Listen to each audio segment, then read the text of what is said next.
Okay, so we are here today. Hey, by the way, my name is Destiny. I am with Behind the Reel and They Love. Behind the Reel is where I review movies, talk about anything you really want to talk about, and They Love, I talk about things like TV shows, like streaming shows. And today we're discussing WandaVision. This will be WandaVision for Dummies, WandaVision layman's terms. I'm still coming up with the title, but I'll figure it out.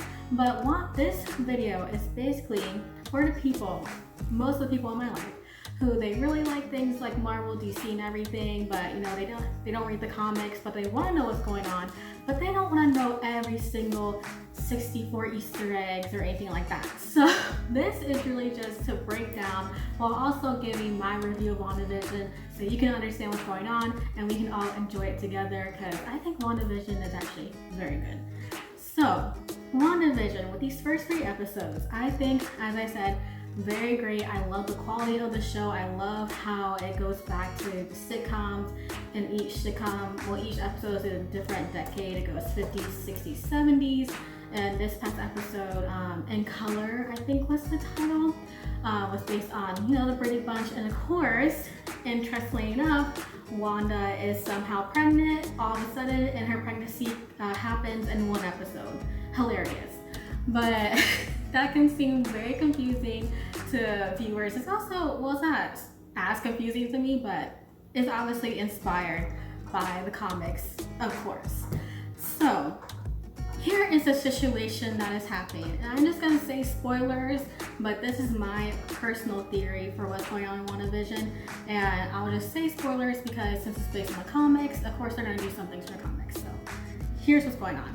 So my theory personally for what's going on in WandaVision is that Wanda and Vision are obviously trapped in this world of Westview that seems very perfect, very suburban. And I still haven't figured out if Wanda has created this world herself from trauma and depression from losing her brother and Vision dying in Infinity War, or if she's just trapped here but she has decided to just stay in this world because it's paradise to her. We'll see. I don't know. I haven't decided yet.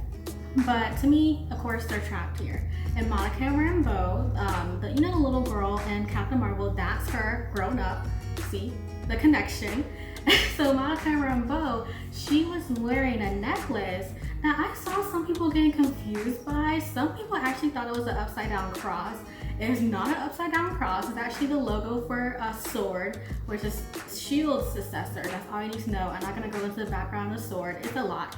But that's all you need to know. They're basically S.H.I.E.L.D. because S.H.I.E.L.D., got done away with because of Hydra. But sword, I think, is trying to investigate and get into this world of Westview and see what is going on with Wanda. Because we saw in the last few seconds of episode 1 that someone was trying to contact Wanda, and some parts of episode 2. But I think Monica, with that necklace, is a sword agent, and she's trying to investigate what's going on, but she got booted out of there when she kind of ruined Wanda's fantasy. And that was very interesting to me because you could hear Wanda's accent coming back if you noticed that. But the fact that Monica is trying to investigate and she's a sword agent, the good guys, kind of the good guys, they call themselves the good guys. I think most of the neighbors are either Hydra agents, Hydra adjacent. I just don't think they're good. Let's just say that. I don't think they are on the good side of things. We'll see.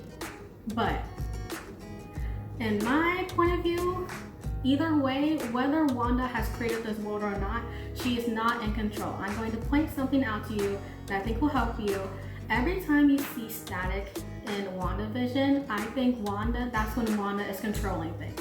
But I don't think she has control of everything, because in this episode 3, when Vision tried to point out the weird feeling he's getting, he glitched and it kind of rewound, but it didn't rewind with static, it kind of reset.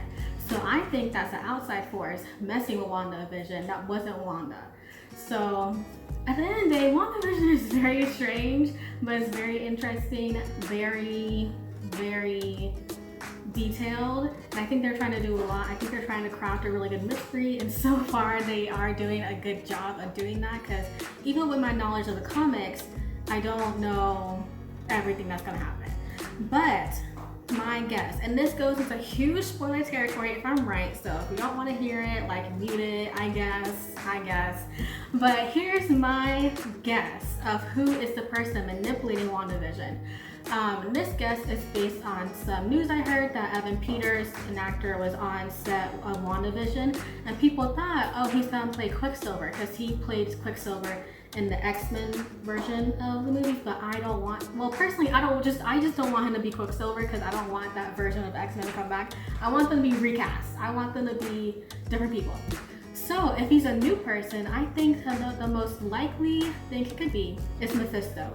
And in layman's terms, Mephisto is basically Marvel's version of the devil. He's a demon. And in the comics, Wanda gets pregnant all of a sudden, and she unwittingly uses parts of Mephisto's soul to create the twins, who will turn into Wiccan and Speed, who are part of Young Avengers. Isn't it great how this all works together? But in the comics, Mephisto has other plans for the twins. So, and again, since he's, Marvel's version of the devil, and there were some references to, the devil and the details. There's some references to the devil in WandaVision. I think that's the most likely. But that's all you need to know. Mephisto is Marvel's devil. He's a demon. He's evil. That's all you need to know. But that is just my theory, and it only becomes a spoiler if I'm right. I hope I'm right. That would be really cool. But that's all I have for WandaVision so far. That's all I know for the mysteries. I think with this information, you can go forward and watch WandaVision with knowledge and the freedom of knowing kind of some behind the scenes, but also enjoying the mystery of what is happening. So what do you guys think? Like, comment, share. Seriously, let me know if you have any theories, if they're different from mine. I really want to know. Thanks.